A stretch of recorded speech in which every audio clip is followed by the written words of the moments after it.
ప్రియమైన వాళ్ళారా, ప్రభు యేసుక్రీస్తునామములో అందరికీ వందనాలు. మరి ఈ దినం కూడా మన యొక్క బైబిల్ వాక్య ధ్యానం కొరకై అపోస్తలుల కార్యము మొదటి అధ్యాయము 8వ వచనం చదువుతానండి.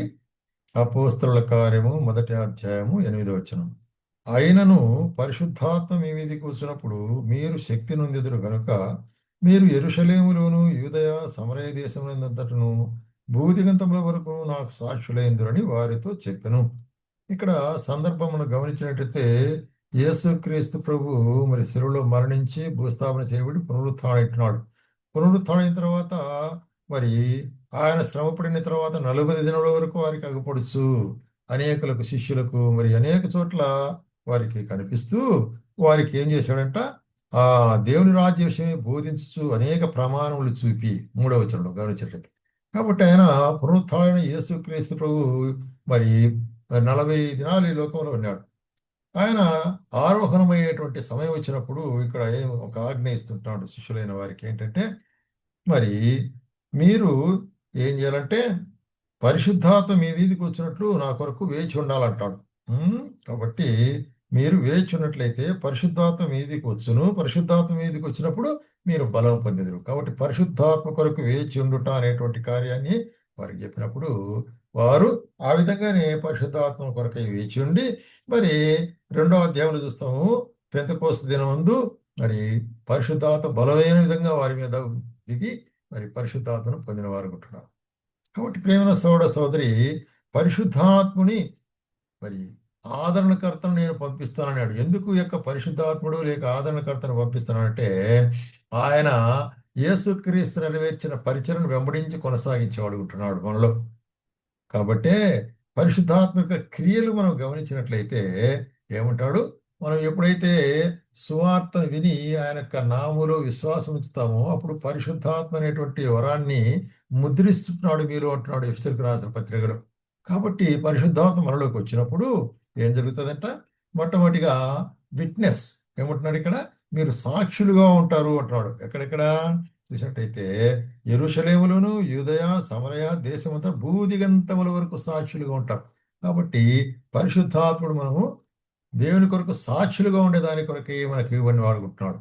రెండవది మనం గమనిస్తుంటున్నాము, రెండవ అంశము యోహాను సువార్త 16వ అధ్యాయంలో 13వ వచనంలో అయితే ఆయన అనగా సత్యస్వరూపైన ఆత్మ వచ్చినప్పుడు మిమ్మల్ని సర్వసత్యంలోనికి నడిపించును.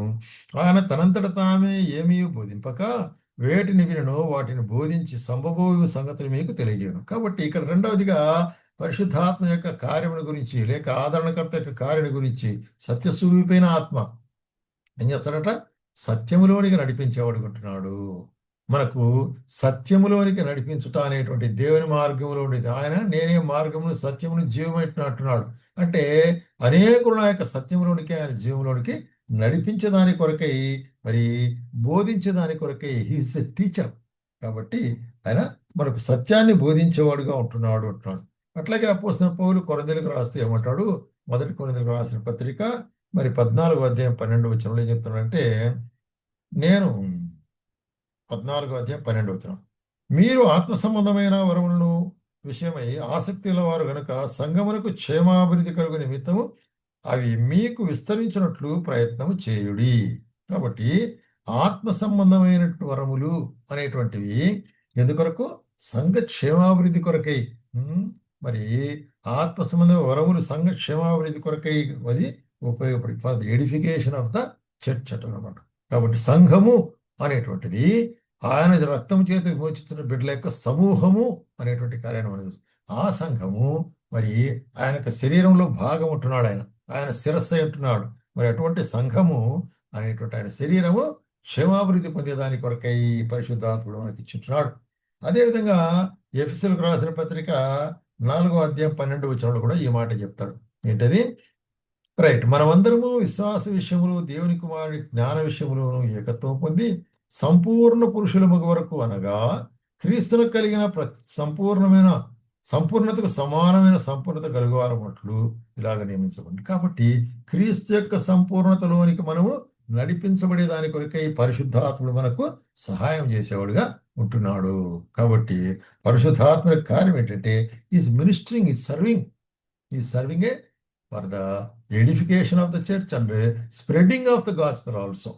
అదేవిధంగా అదే 1 కొరింథీయులకు 12వ అధ్యాయం 7వ వచనం మనం చూసినట్లయితే 12వ అధ్యాయము 7వ వచనంలో ఏమంటున్నాడు ఇక్కడ, ఆయనను అందరి ప్రయోజనం కొరకు ప్రతివానికి ఆత్మ ప్రత్యక్షత అనుగ్రహించబడుచున్నది. కాబట్టి ఆత్మ ప్రత్యక్షత అనేటువంటిది అనుగ్రహించబడుతూ ఏమైంది ఇక్కడ, ఒకని ఆత్మ మూలముగా బుద్ధివాక్యము, మరి ఒకరికి ఆత్మనుసరించి జ్ఞానవాక్యము, మరి ఒకరికి ఆత్మ వలనే విశ్వాసము, మరి ఒకరికి ఒక ఆత్మ వలనే స్వస్థపరచు వరము, అద్భుతములు ఇచ్చే శక్తియు, ప్రవచన వరమును, మరి మరి ఒకరికి ఆత్మ వివేచమును, మరి ఒకరికి నానా విధముల భాషలను, మరి ఒకరికి భాషల అర్థం చెప్పే శక్తి అనుగ్రహించబడింది. కాబట్టి ఇన్ని కార్యాలు, ఇన్ని ఫంక్షన్స్, ఇవన్నీ కూడా దేని కొరకు, సంఘం క్షేమాభివృద్ధి పొందేదాని కొరకై పరిశుద్ధాత్ముడు జరిగించే కార్యం. కాబట్టి ఏదైతే యేసుక్రీస్తు ప్రభు మనలో జరిగినటువంటి ఆ రక్షణ కార్యాన్ని వెంబడించి కొనసాగించబడినట్లు పరిశుద్ధాత్ముడు మనకు ఏ విధంగా ఉంటున్నాడు, మనకు సంచకరువుగా ఉంటున్నాడు, ఆయన మనకు బోధించేవాడుకుంటున్నాడు, మనం ఆయనకు సాక్ష్యం చెప్పేవాడుకుంటున్నాడు, మరి సంఘ క్షేమాభివృద్ధి కొరకు పనిచేసేవాడుకుంటున్నాడు.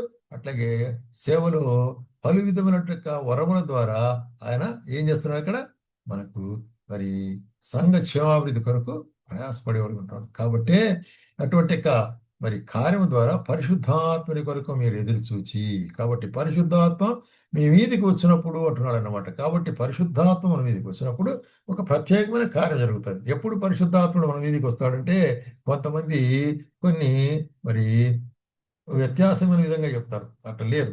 ఎందుకంటే దేవుని వాక్యం ఏం చెప్తుంటే ఇక్కడ, ఎప్పుడైతే మీరు ఆయన వాక్యమును విని కదా, మన చూడ ఎఫెసీయులకు రాసిన పత్రికలో చూస్తే, మీరు సత్యవాక్యమును అనగా ఆయన రక్షణ సువార్తను విని క్రీస్తు యేసునందలి విశ్వాసమును చూడ ఆత్మచేత ముద్రించబడితిరి. కాబట్టి రక్షించబడినప్పుడు ఆయన మనల్ని ఆత్మచేత ముద్రిస్తాడు. ఆ పరిశుద్ధాత్మ యొక్క కార్యం మనలో జరిగినప్పుడు అది మనకు ప్రయోజనకరంగా ఉండేదిగా ఉంటుంది.